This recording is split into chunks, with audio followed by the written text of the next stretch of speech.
انا الیہ راجعون۔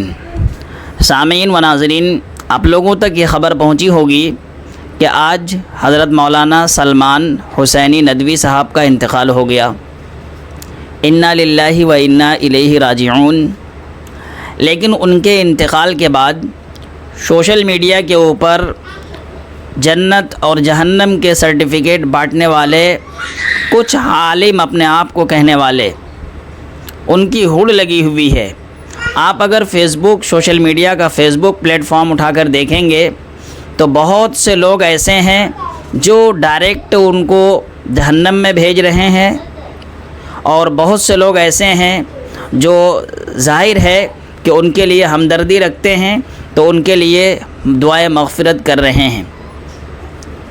آئیے ذرا سا ہم دیکھتے ہیں کہ کیا ایسے موقع کے اوپر جب کسی کا انتقال ہو جائے تو سیرت میں ہمیں اس کے تعلق سے کیا ملتا ہے۔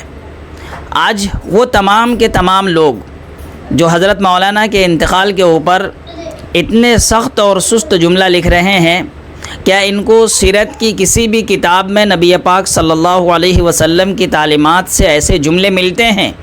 کیا نبی پاک صلی اللہ تعالیٰ علیہ وسلم نے کبھی کسی کافر کے یا کبھی کسی منافق کے انتقال پر اس طرح کے سخت جملے استعمال کیے ہیں؟ بلکہ نبی پاک صلی اللہ تعالیٰ علیہ وسلم کی سیرت طیبہ تو یہ بتاتی ہے کہ اگر کسی کا انتقال ہو جاتا تھا، اور وہ روایت تو مشہور ہے کہ ایک منافق کا جب انتقال ہوا تھا تو آپ صلی اللہ علیہ وسلم نے اپنے کپڑے کو بھی ان تک پہنچا دیا تھا، جبکہ معلوم تھا کہ وہ منافق ہے۔ یہاں تو حضرت مولانا سلمان ندوی صاحب کے بعض بیانات ایسے ہیں کہ علماء نے ان کے بیانات پر تنقید کیے ہیں، اور ان کے سخت جملے صحابہ کرام کے تعلق سے بھی تھے، اس کی کوئی بھی حمایت نہیں کرتا ہے۔ لیکن کیا کسی بھی معتبر ادارے نے آج تک حضرت مولانا سلمان ندوی صاحب کو کافر یا منافق یا فاسق اس طرح کی کوئی فیصلہ سنایا ہے؟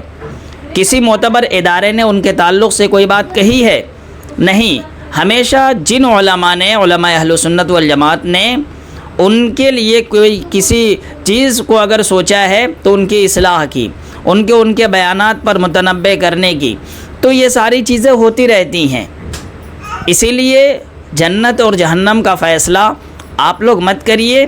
ایک عالم دین تھے، علم کی بنیاد پر وہ بہت سارے اختلافات کرتے تھے، ہم ان کے ان باطل بیانات کی حمایت نہیں کر رہے ہیں، لیکن آپ حضرات جو یہ کر رہے ہیں یہ بھی کسی بھی طرح سے مناسب نہیں ہے۔ آپ ان کے لیے دعائیہ جملہ لکھ سکتے ہیں تو لکھیں، نہیں لکھ سکتے ہیں تو خاموش رہیں۔ یہ بھی تو ایک بہترین پہلو ہے کہ آپ خاموش رہ جائیں۔ ضروری ہے کہ ہم ان کے لیے فی نار جہنم وغیرہ اس طرح کی چیز لکھیں، اور ہم یہ کہیں کہ ہم ان کے لیے تو دعا نہیں کر سکتے اور یہ نہیں کر سکتے؟ آپ کے کرنے نہیں کرنے سے کچھ ہو جائے گا ان کا؟ بالکل نہیں ہوگا۔ اس لیے آپ اپنی فکر کریں۔ وہ تمام کے تمام پوسٹیں لکھنے والے لوگ جو مولانا کے خلاف لکھ رہے ہیں، میں کوئی ندوی نہیں ہوں، میں کوئی ان کا شاگرد نہیں ہوں، لیکن ہم خود ایسے پوسٹیں جب پڑھ رہے ہیں تو ہمیں تکلیف ہو رہی ہے، افسوس بھی ہو رہا ہے کہ ہمارے آج کے وہ جن کو مولانا کی کوئی ایک کتاب اگر پڑھنے کو دے دی جائے تو پڑھ نہیں سکتے، وہ لوگ آج مولانا کے خلاف اتنی بڑی بڑی باتیں کر رہے ہیں۔ اس لیے ہماری آپ لوگوں سے گزارش ہے کہ اگر آپ دعائیہ جملہ نہیں لکھ سکتے، ہم نہ لکھیں۔ کوئی ضروری ہے کہ آپ دعائیہ جملہ ہی لکھیں گے؟ بہت لوگ ہیں ان کے لیے دعا کرنے والے۔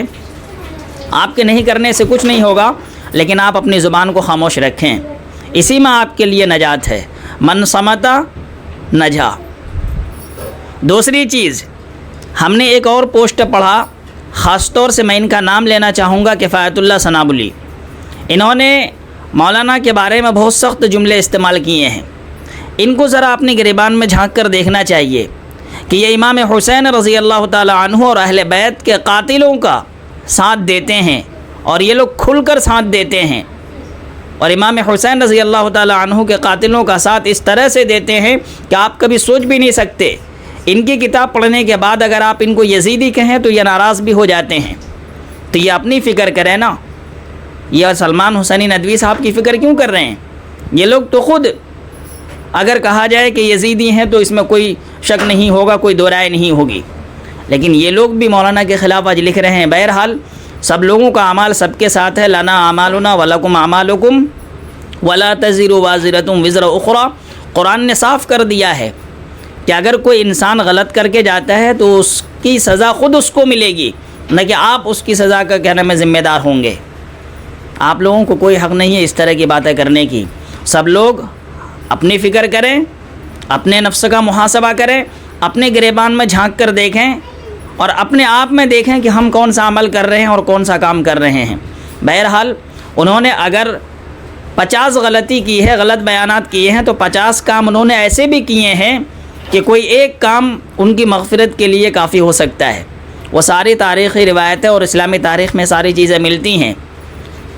اللہ تعالیٰ سے دعا ہے کہ اللہ تعالیٰ حضرت مولانا کی مغفرت فرمائے اور ان کے وہ سارے کاموں کو جو انہوں نے کار خیر کے لیے صدقے کے طور پر چھوڑا ہے، اللہ تعالیٰ ان کی اس چیز کو قبول فرمائے. بہرحال ہمارے اس ویڈیو کو آپ لوگ تھوڑا سا شیئر کیجئے تاکہ ان تمام لوگوں کو یہ جواب ضرور ملے.